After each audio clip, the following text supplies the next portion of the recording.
SEC scrimmage intel. Several programs had their second and final scrimmage before the start of the season this past Saturday. If you're watching on Sunday, that is yesterday. I want to start at LSU because there's something going on there that you need to take note of. Now, I know a lot of you have already formulated your opinion on what LSU is going to be in 2021 and maybe even beyond. Some that are of the more glass half empty variety have written Ed Orgeron off. They have already written the ending, in other words, of the Ed Orgeron chapter of LSU football. So if you are of that camp, you believe LSU is going to be terrible this year, they're going to vastly underexceed or underachieve relative to expectation again, and that staff will be out of there. Now, I don't have a problem if you think like that. I don't necessarily agree with it. I don't have a problem with that. But what I am telling you is if LSU fails this year, if this coaching staff ultimately is out the door, I don't think the reasons that it's going to happen have already occurred. See, a lot of people would lead you to believe because LSU was bad in 2020, it is set in motion this chain of events that is going to end in Ed Orgeron and this entire staff having the dump button hit on them, and there's nothing you can do about it at this point. It's already in motion. Well, that's nonsense. Okay, that's not the case. Now, I'm not telling you that it couldn't end up bad, but if it does, the reasons lie in the future. They don't lie in the past. And the reason I'm talking future past so much here is because when you start talking to folks on the ground in Baton Rouge, specifically about these last two scrimmages and really specifically about yesterday's scrimmage, here's the irony. The irony is if LSU fails, I think a lot of the reasons are in the future. But if they succeed and this staff overachieves relative to expectation and gets LSU football right back on the tracks as a national contender in 2021, I think the impetus has already happened. And I think it's this freshman signing class. This was a minor miracle that's been overlooked, I think, nationally. LSU was a disaster in 2020. You know that much. But what you may have forgotten is they maintained the number 3 class in the country. And there was negative recruiting from all angles, and you didn't have to negative recruit. All you had to do is flip on the TV and say, look, you want to go play for that? Well, enough kids did. And so now we start to hear whispers and intel out of LSU's camp, and you've had a lot of guys banged up. Obviously, the quarterback position has gotten a lot of the national spotlight, and Garrett Nussmeier, true freshman, has stepped up and now been a very adequate quarterback, too, that they can feel comfortable putting that label on. But it doesn't stop there. It only starts there. There is a laundry list of names of true freshmen who not only are filling the 2 deep for LSU, they're going to play, and they're going to play a lot this year. And if you follow LSU football, this list of names, I want you to think about where LSU would be without these guys. Mason Smith is going to be a heavy rotation guy in their interior defensive line rotation. Brian Thomas and Malik Neighbors are going to be mainstays in the wide receiver rotation, if not in week 1, then easily at the midpoint of the season. Right now, you have got a banged-up situation at a bunch of positions, running back chief among them. John Emery has not been able to do at all in camp what they want him to be able to do. Now, the hope is he's going to be healthy eventually. The ground game is pivotal. Everything about LSU's offense this year stems from an effective ground game. Well, because those two, Price and Emery, haven't been able to give it a full go in camp, Armani Goodwin and Corey Kiner, I'm just looking at a whole list of freshmen here, have stepped up and not only taken some valuable reps, but they themselves have developed. And the feedback you get from people on the ground at LSU is it started off as, all right, you guys are in because those two are out. Now it's, you guys are pretty good. You're probably going to see meaningful playing time this year. You continue, and you look at Sage Ryan, who, if healthy, will be a major factor in the secondary for him. And also, just to circle kind of back around to Nussmeier, when TJ Finley left, people said, no problem, we still got 3 quarterbacks. When Miles Brennan went down, people said, uh-oh, I thought Max was still going to win the job, but man, if he goes down, we got a true freshman over here who's never played a game. Well, that's still the case. The only difference is Garrett Nussmeier's looked very good. Now, a lot of people have thought he's the future of LSU football since the day he signed, but that wasn't in 2021. Future is not defined as 2021, and no one's rooting for injury, and no one's ready for him to take the reins tomorrow. But Ed Orgeron himself yesterday said, we feel a whole lot better than that. So I am saying all of that to tell you, if you see LSU going into Tuscaloosa, Alabama in early November, whenever that game is, and the SEC West is on the line, and major bowl implications are on the line, it's going to be because this freshman signing class that Ed Orgeron and his staff held together in the midst of a disastrous 2020 season, helped them propel themselves into that position for 2021. Now, if they fail, they very well may. The reasons are ahead of them. But if they succeed this year, I think a lot of the reasons are right here in my hand, this very official Post-it that has half their signing class on it. How about Georgia? This was something that we led the show with last week. I think we led 2 shows with it, prompting someone to say that we were speaking too much about Georgia, even though, Colin, correct me if I'm wrong, it was the most watched clip on our YouTube channel this week. So I put Georgia second in the rotation. This is one of the focal points of the SEC right now. And we can't just talk about Alabama nonstop. I mean, we got to talk about Georgia here. The most predictable headline coming out of this weekend's scrimmage at Georgia was as follows. Tell me where you heard this last week. Offense much improved. Well, congratulations there. Georgia has that in common with about 98% of college football programs that have had their second scrimmage now. But that was very, very predictable. Here's what the most important sentence I heard was coming out of Georgia's scrimmage this weekend. It was from Jake Rowe over on Dogs 24/7. This is his scrimmage intel. Go pay for the rest. But this is the freebie I'm going to give you. I'm told that Cedric Van Pran, that is the probable starter at center, given the absence of Warren Erickson, had a really good day, especially in the run game. In fact, the entire offensive line got the better of the defensive line in the run game for most of the scrimmage. That's no small sentence I just gave you there. One of the chief concerns around Athens has been the effectiveness of this offensive line, specifically on the interior, and really specifically because of the challenge they have awaiting them in week 1. Well, it just so happens one of the most comparable defensive fronts to Clemson in America is Georgia. So they do get the benefit of seeing that every day in practice. I got to be honest with you, that's not a sentence I expected to hear. What I expected to hear was they probably arranged that scrimmage to where the offense got a little confidence about itself. I did not expect to be told that, hey, offensive line one-on-one now in a lot of these cases got the best of that defensive line in the run game. The second thing is the wide receiver health. Now, we understand who they will and won't be without. I'm going to address that in a second because there's some confusion out there. But there's a question mark around several more guys. So Jermaine Burton, we spoke about him at length Thursday. And I told you the thought is they're going to get him back this weekend. That is an integral piece of this passing game. They got to have him. They got to have Kyrus Jackson. Well, Burton scrimmaged yesterday, so he's good to go. That's very good news. Kyrus Jackson was dressed out, non-contact, but the word from Athens is he will be good to go. He's on track to be able to do everything they need him to do for a game week. But Kirby Smart did speak about the injury situation at Georgia, and I had a lot of you in my inbox, given that we've been very adamant that Darnell Washington and Tyke Smith are going to miss the Clemson game. I got Kirby's quote here. Actually, I don't know. Anyway, he said something along the lines of, we think all those guys are going to be back. He said something along the lines of, they're all day-to-day, and we think we'll be full health, full speed ahead against Clemson.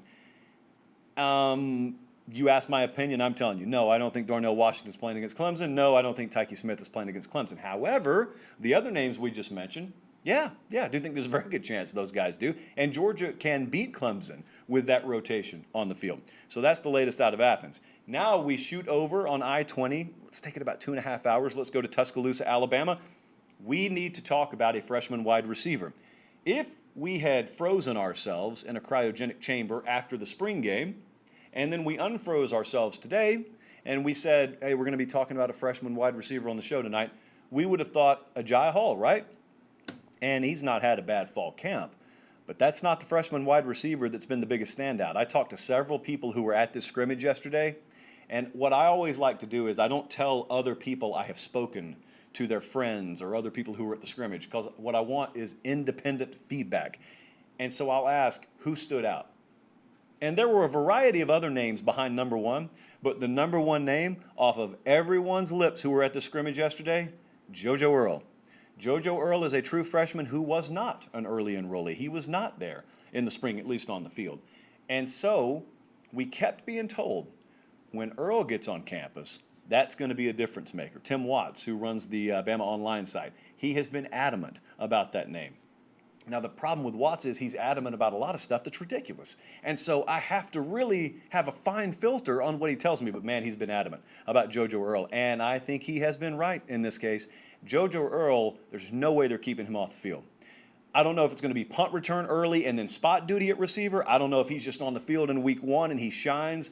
But JoJo Earle is going to be an integral part of Alabama's passing game. Now, the other name, which is just a monster, is Will Anderson. Now, Will Anderson's almost worked himself into the role that Tim Smith had at Alabama once upon a time, where they get into scrimmage situations. And I kid you not, there were times where they'd pull Tim Smith out of scrimmages, a healthy scratch, because he was so abusive to their offensive line and their overall timing and rhythm offensively that they couldn't get anything going. So Tim Smith, we know what you can do. Get off the field so we can actually give our poor young children on offense here a fighting chance. And so Will Anderson, I don't know if they pulled him off the field yesterday. I was told Will Anderson lined up against Evan Neal. Evan Neal is, despite what some mock drafts out there would tell you, absolutely a first-round offensive tackle in this upcoming draft, and handled him in several occasions. Handled him. So Will Anderson is probably the best football player on Alabama's team. You would have several people inside the program back that up. That's a guy who you want to take and you want to say, Will, all right, you're done with the game. I want you to go over here, and this is a bubble wrap chamber, and I want you to stay in that until next Saturday because you're scared he's going to get a hangnail or someone's going to hit him on the sidewalk with a scooter. He's very valuable. Very valuable. Not the only legitimate pass rusher they have there, but very valuable. Also, if you'll notice, there are a couple of names that Nick Saban keeps mentioning. And, believe it or not, he's not lying to you. Jamison Williams and Henry To'oTo'o. Now, what do those names have in common? Well, obviously, they both transferred to Alabama this past offseason. And there was some speculation. Oh, that guy couldn't start at Ohio State. You think he's just going to walk into Alabama and start? Yep, probably the best receiver they have right now. Henry To'oTo'o, he's walking into the most loaded linebacker room in America. You think he's going to start? Yep, day one starter. They weren't stupid. They knew what they were doing. That's what Alabama's always going to do in the transfer portal.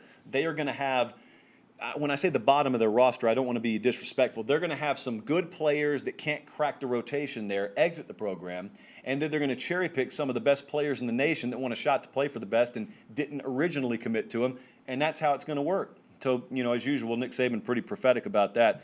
But I do want to warn you, and I'm going to come back to this later in the show, there are going to be some out-of-whack expectations for Alabama early in the season. They're favored by 19 over Miami. Now, this is not a point spread prediction right now. We'll be doing that next week.